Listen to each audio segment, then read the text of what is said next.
Hello, this is Magina, and I'm coming to you from the beautiful state of Connecticut.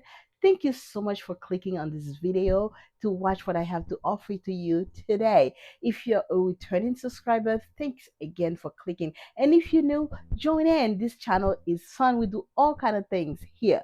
So let's talk about today's video. Video is about the two cards that I picked up randomly last week, and I made them. Yes, I did.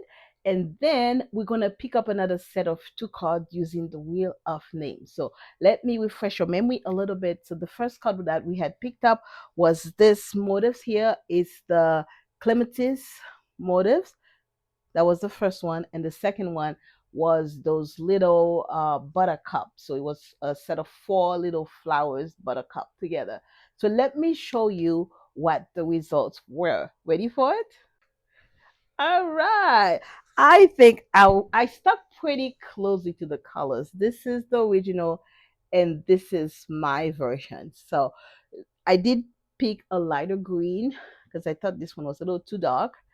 And yes, so basically I stuck to the pattern. And my take on this, it wasn't a hard pattern at all to do. Although I don't like doing the same thing four times, but this was pretty quickly done. Okay, it didn't take me long at all. These are all popcorn stitch, so you do have to know how to make the popcorn stitch. But once you get past that, it was pretty easy to turn this circle into a square.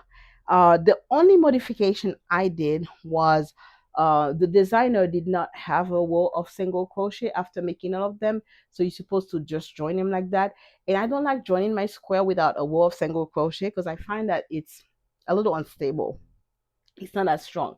So I did do a row of single crochet between each of the square, and I use that to join them. So as you can see, I have a nice join here and it's steady. So really like this square.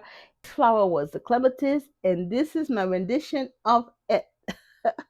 So I did change just a little bit.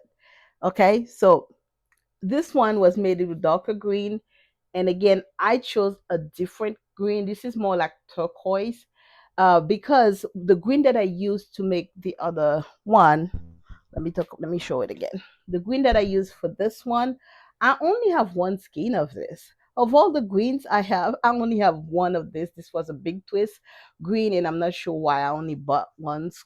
I think I only bought one because I was intending to make flower leaves with it.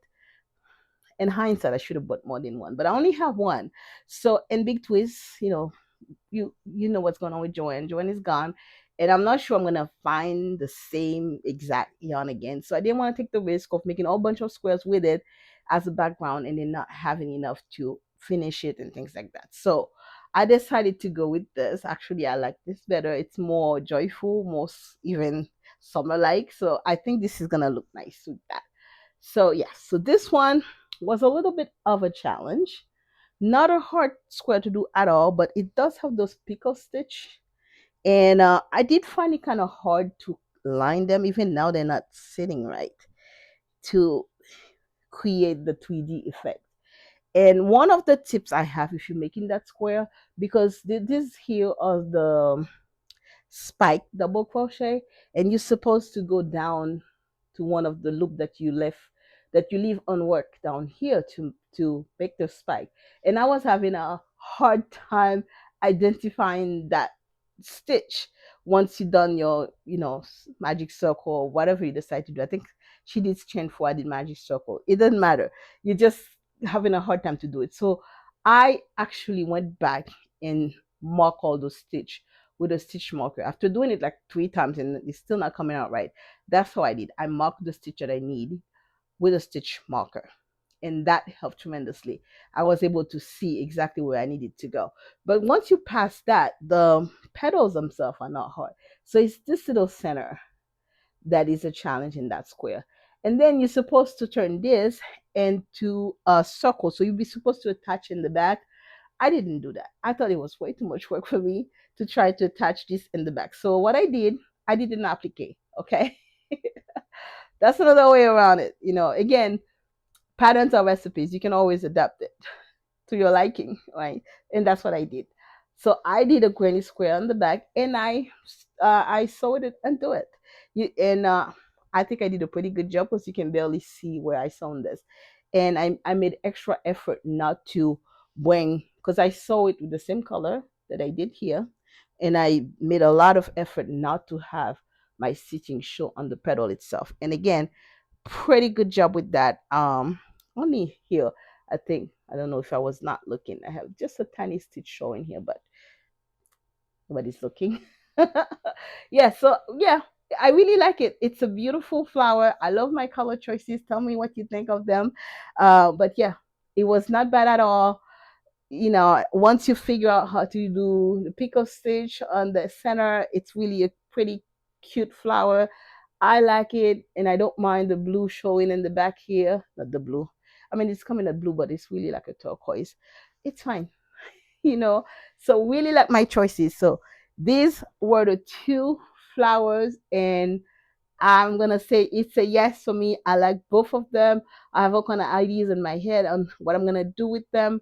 I may have to redo this one in this color so they can all match. And yes, the other thing I was saying about the size, look, they match. So kudo to the designer. They actually matched the four little one and the whole flower. They came out to be the same size. So really wonderful. I use 4.5 millimeter hook. I think that's what was recommended.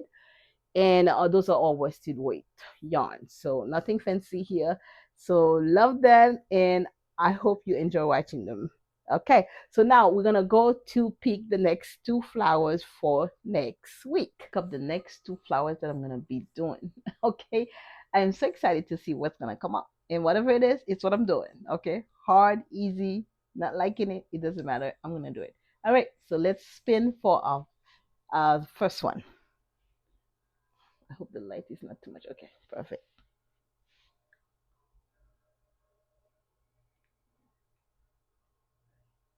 And we have a winner. Hey, okay. Oh, it's number 36. Daffodil. Okay, remember that because I keep forgetting them. The daffodil number 36 is our first square for next time. Let's see again. Let's pick up our second one.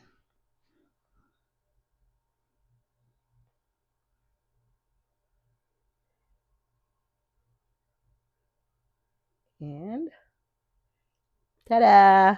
Oh, the second one is number 18.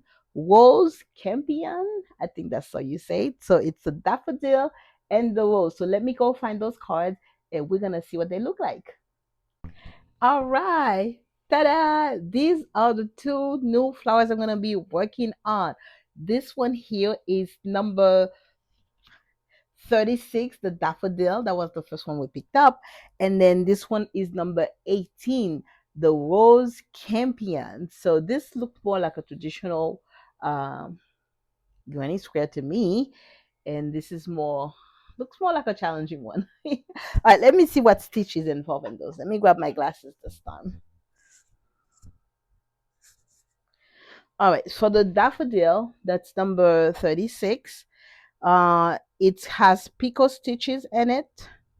Oh, that's all picot stitches, and apparently looks like the petals are done by working on work back loop stitch of round two. So I'm going to have to use my markers again like I did with the other one, because I know whenever you have to go into some stitch below, it becomes very hard to see what stitch.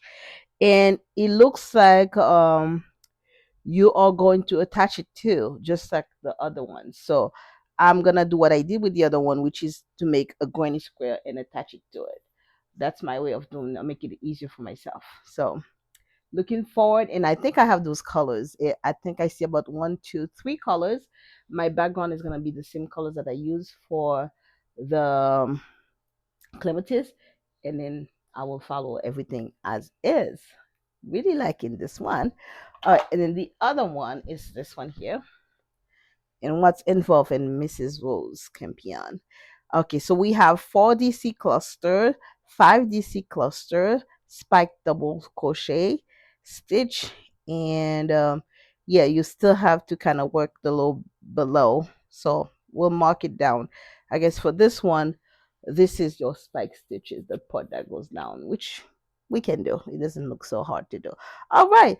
It doesn't look too complicated. I think this is going to be one of the easier square. I'm more worried about the daffodil being a bit more complicated. But yeah, and this color, the background is exactly what I chose. So, all right, I'm looking forward to doing those two squares and come and present them to you and tell you what my thoughts are about it. So please come back and watch again. And if you haven't subscribed, please subscribe. All right, it's Magina again from the state of Connecticut, where I live with my husband and my children, and I'm happy to do those little squares for you. Bye bye. Psalms 19, verse 1. The heavens declare the glory of God, and the creation proclaim the work of his hands. Goodbye, God loves you.